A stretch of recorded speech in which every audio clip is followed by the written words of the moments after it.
In today's video, we are going to be ranking some of my show chicken breeds from trash to complete champions. Some of these are overrated breeds, some of them are underrated, and some of them I think might start a few arguments. But let's put that behind us and hop into the video. Our today's sponsors who made the video possible. Nandi Ngunis are Nguni stud breeders located in Cedarville of the Eastern Cape in South Africa. They have a stud of over 1,000 head of cattle and have achieved 2 world records for the most expensive bull. The first one was T1258.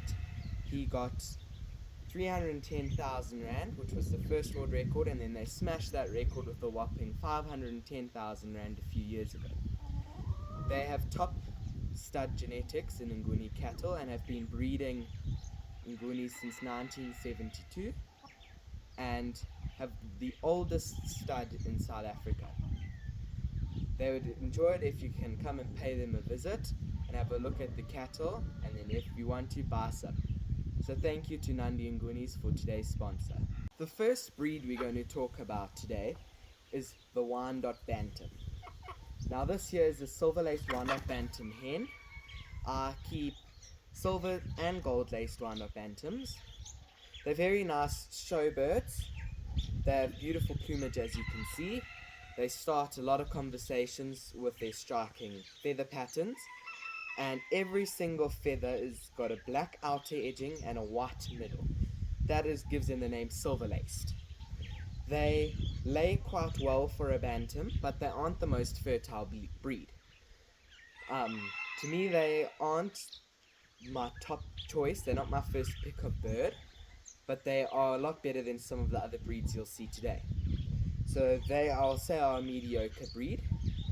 They are very pretty, especially the hens. They are stunning. The roosters are also quite pretty, but not as pretty as the hens. My favorite color Wyandotte Bantam is the silver-laced Wyandotte Bantam. They lay white eggs, very small. Like, I don't think you'll want to make scrambled eggs with them. But yes, so that's the first breed today. And that's why I'm ranking the Wyandotte Bantam in the B tier. The next breed we are going to talk about today is the Marans chicken. They originated in France 100 years ago. They lay the darkest color egg out of any chicken breed.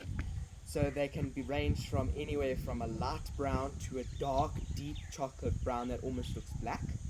Now this hen here, is my black Marans hen.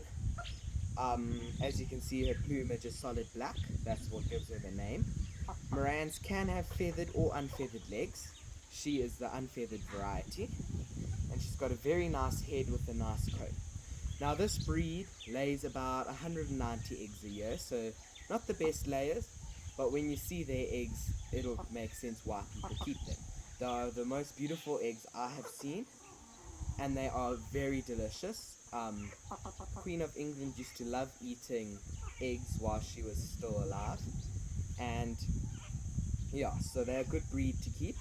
They're good dual-purpose breeds, as the roosters can weigh up to 4 kgs at maturity, so they're good for slaughter purposes, eating them, eggs, and then for show purposes as well.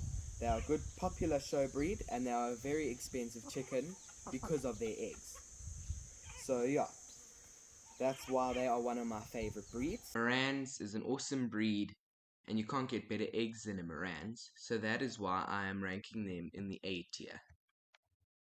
I'm going to talk about is one of my favorite breeds. It is called the Barnevelder. It originated in the Barnevelder region in the Netherlands, hence the name. So they are a Dutch breed of chicken. They are very cold hardy, very disease resistant, so they are tough birds if you live on a farm.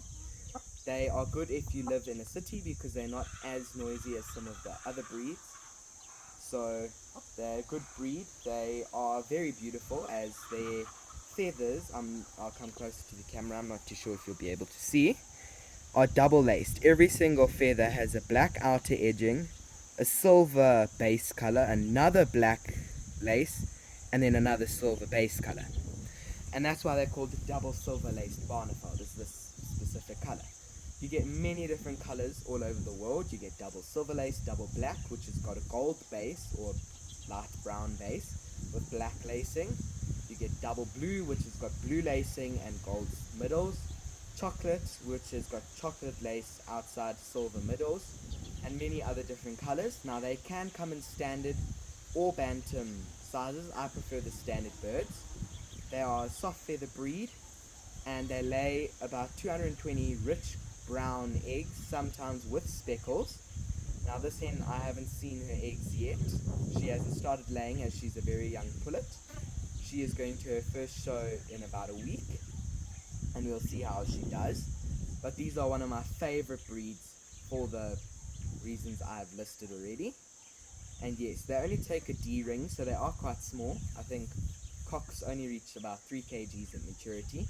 So they're not the biggest birds, and they don't pack as much meat as some of the other breeds. But they are still one of my favorite breeds, and I think everyone should get them. Barnevelder is one of my favorite breeds, and that is why we are getting our first bird in the S tier of today's tier list. This here is called a Jubilee Orpington Bantam. They are one of my favorite coloured Orpington Bantams, just due to their speckled and mottling. They are a very docile breed, good for kids, good for show purposes, as they're not very flighty and are easy to handle. As you can see, she's not squirming. They are a very fluffy breed, as 90% of their body is actually fluff. She is not this big, this is all just fluff, purely fluff. Her body is very small, most likely like the Wyandotte Bantam I showed you earlier. And the rest is all feathers. They aren't the most fertile breed, as there are only a few people in South Africa with this breed and this color specifically. I'm lucky enough to have 3 of these birds, 2 hens and a rooster, and I'm going to start a breeding program with them in spring. She's just come out of molting, and that's why her colors are so rich, and her feathers are nice deep mahogany with black and white mottles. Now the breed standard calls for a dark, rich mahogany. Mustn't be red, mustn't be bright, mustn't be pale, it must be a rich mahogany. They don't lay very well, and as I say, aren't the most fertile eggs, but I'd still say that they are a good show breed, a good garden breed, and a good bird to keep as pets. They are a very nice bird to keep and are one of my favorites. Orpington Bantam is going to be going into the C tier solely because they do not breed very well, but they are going in the upper half of our tier because they are good birds. Now this is what I call a good bird. This is a Wyandotte. They are an excellent choice if you are planning on homesteading and keeping chickens, because they lay upwards of 250 eggs a year. Big tinted eggs. They are extra large to extra large in size. The birds pack good meat, and they are good weight. Roosters are about 4 kgs upwards, if you have a good rooster and you feed them properly. And they are a good show breed because, as you can see, they are beautifully laced. Now this is called a white laced red. As you can see, the outer lacing is white and the inner color is a deep red. This is one of my favorite colors in the Wyandotte breed. They are quite docile. This hen I just haven't worked much, so she's a bit skitterish. But if you just spend time with them, they'll become tame. My other hen that is in the pen is very tame. They do go broody. They are good mothers. They sit well. So if you let them sit, they will hatch their eggs, and they will make sure every one of those chicks lives. They are a very fun breed to keep, as they can get attached to their owners. And they're a very nice show breed because of their plumage, and they are good showers, meaning they stand well for the judge, and they are just good birds. And if you clean them properly, they look really neat. Wyandotte, they are also one of my favorite breeds, and that is why they are also going in the S tier. This is a silver Sebright. They are a purely ornamental chicken breed, not good for anything else. They only lay about 150 eggs a year, and they are not a very fertile breed. They are very hard to actually breed and hatch chicks out. They do go broody if you let them, and when they do go broody, they do normally hatch out the fertile eggs, but most of the eggs generally aren't fertile. They are also laced, like most of my breeds are. I prefer laced birds to plain birds. They've got a black outer lacing and a silver base color. They have a rose comb. I don't know if you can see it, but it's called the rose comb, and fairly big wattles, as the cocks. The cocks are hen feathered, meaning they do not get hackle feathers, long hackle feathers like most breeds do, which are these neck feathers, and their tails are not allowed to have sickle feathers, meaning they are not allowed to be curved or long like most other breeds, like an English game or even a Wyandotte. They are not allowed to have big, long tails. They are supposed to have short tails that fan out when they walk. Now I'm holding this bird because they are a very flighty breed. They are not the most friendly, but I'll fan his tail out so you can see. That's how they are supposed to be, and they walk quite upright, like that.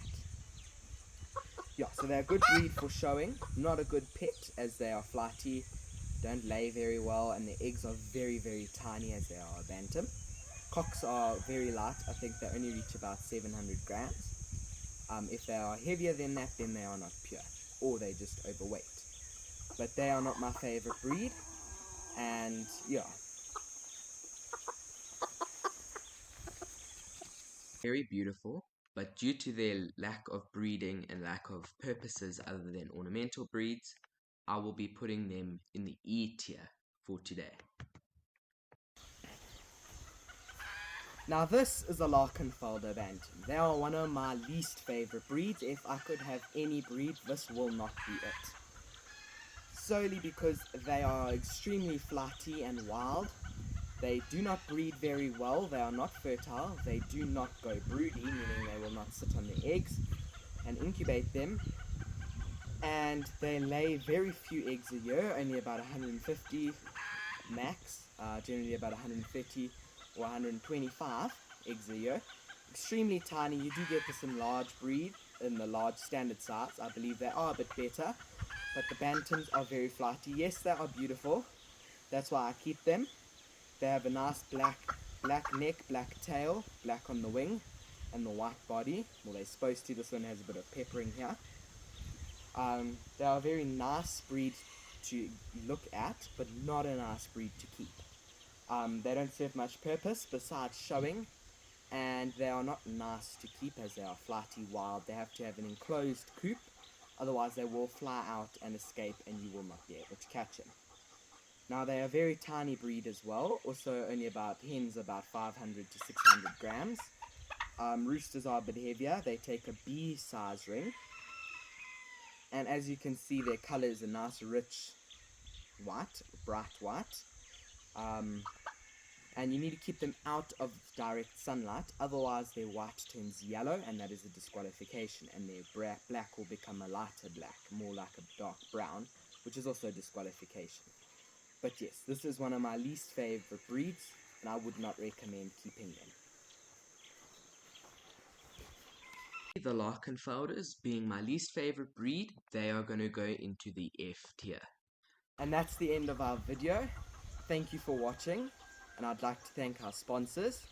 Please don't forget to like and subscribe, it really helps. And if you have any questions about any of the breeds I showed you today, please ask them in the comments. And if you would like me to show you more of my chicken breeds, please also just say that in the comments. Thank you.